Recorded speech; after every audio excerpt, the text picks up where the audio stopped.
I'm back. Road rants on the Snyder Cut and bullshit media toxic fandom accusations. Y'all didn't see that Slipknot coming on the intro, did you? Also, today's a new day, so let's kick it old school one time. If you like this video, like and subscribe. Join the Rhodes Squadron. People are like, whoa, that's old school for you long-time subs. Okay, so as we know, the Snyder Cut is a go. It's coming to HBO Max in 2021. $20 to $30 million in reshoots / effects, yada, yada, yada, to get it finished. And now the media is jumping out there and talking about the Snyder Cut fans being toxic.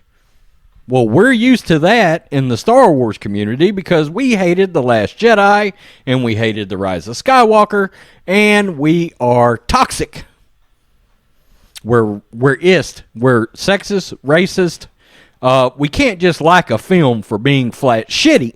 Now, for full disclosure, I am a massive DC fan. I love the Dark Knight trilogy. I think it is the gold standard.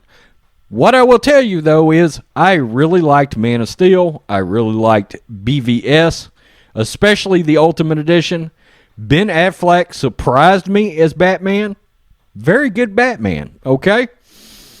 And much like everybody else, I was fired up for Justice League, and it fucking sucked. Okay?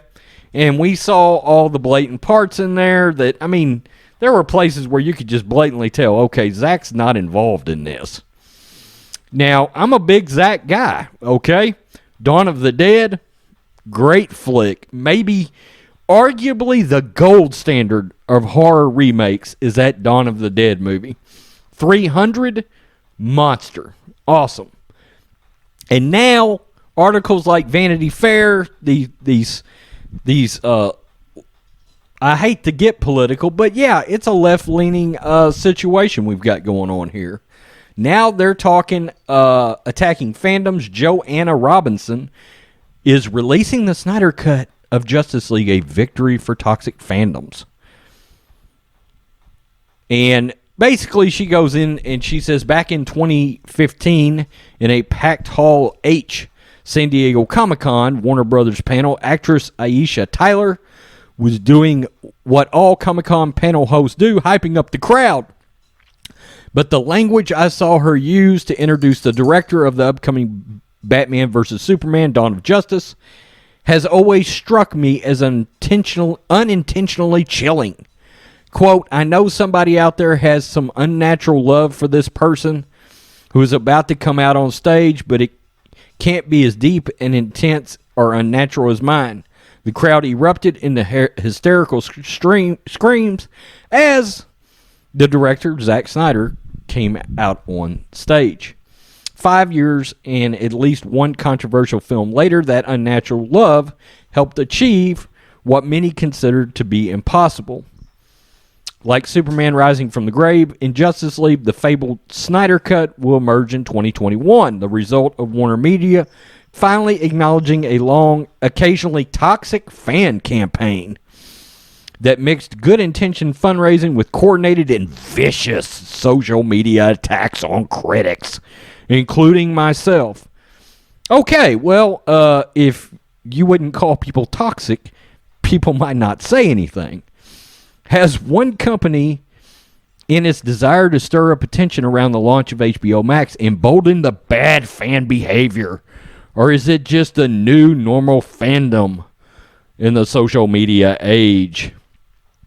And she actually cannot stand it. She has to bring Star Wars fandom into this.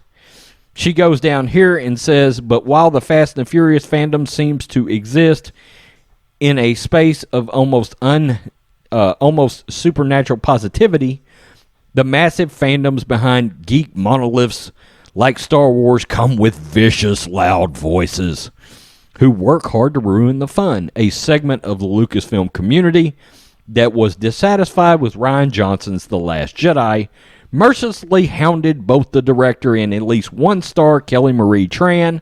Funny, that was never proven. In the wake of that film, J.J. Abrams' decisions to reverse some of Johnson's choices and sidelining Tran from the sequel The Rise of Skywalker felt like a direct response to those voices.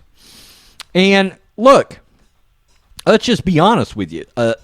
A certain amount of it is simple consumer interaction, right? We pay money for a film. We voice our opinions if we don't like the quality of the story or the film that comes out. Now, the problem is the media has decided to call us all racist and sexist. You know, that's the weird part about this whole thing. You know, now they're lumping the Snyder Cut fans in there.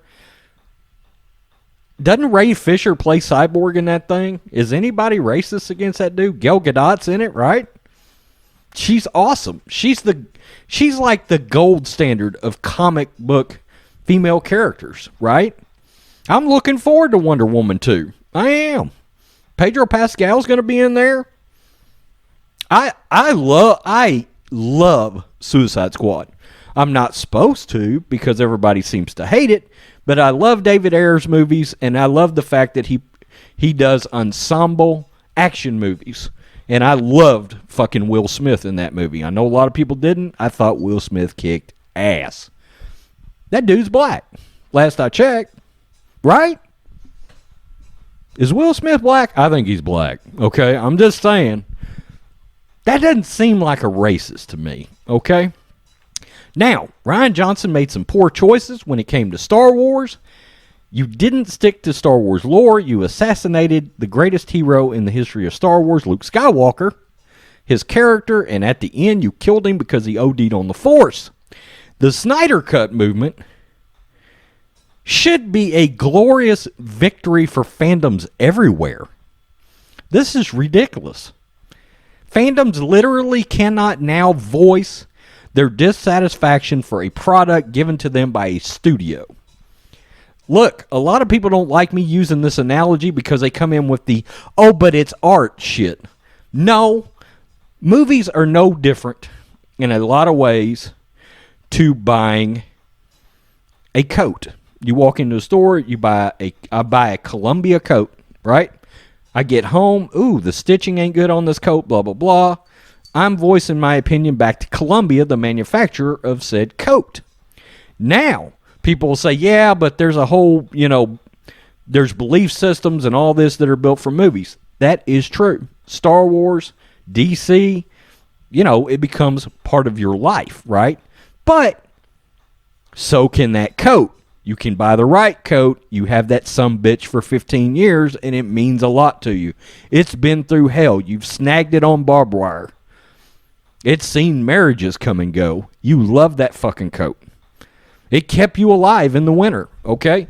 You have an emotional attachment to that coat. That coat's great, and you tell Columbia that fucking coat was great. It saved my life when I was outside and it was 20 below.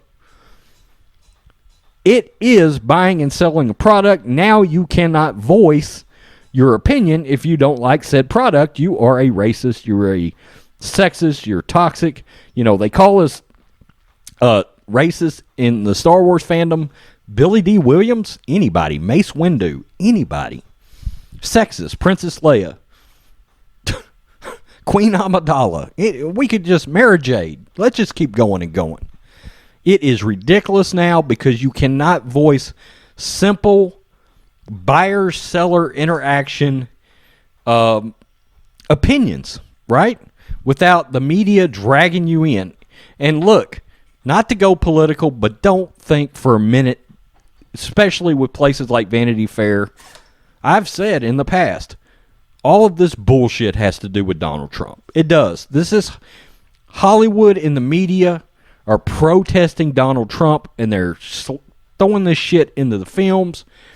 And look, the media has taken any chance to gravitate, put their arms around a film and try to protect it. They do it with Rian Johnson all the time. Rian Johnson and Kathleen Kennedy become media darlings. That's a fact. Zack Snyder and Warner Brothers did something fantastic. It was a fantastic victory. The Snyder Cut fans should be proud of themselves. I know a ton of Snyder Cut fans. You know what they are not? Fucking toxic. Fatal J is a black dude. He's not toxic at all. He's arguably one of the nicest guys I know in the entire YouTube community, right? It's ridiculous the media has to drag out this bullshit and they're trying to take this victory away from you Snyder Cut fans. Tell me what you think, Rhodes Squadron. Hit subscribe if you like this video. Peace. I'm out. I'm bringing the pain. Till next time.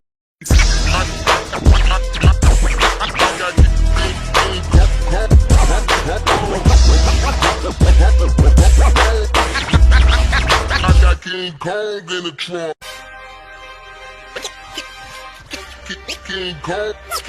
King Kong.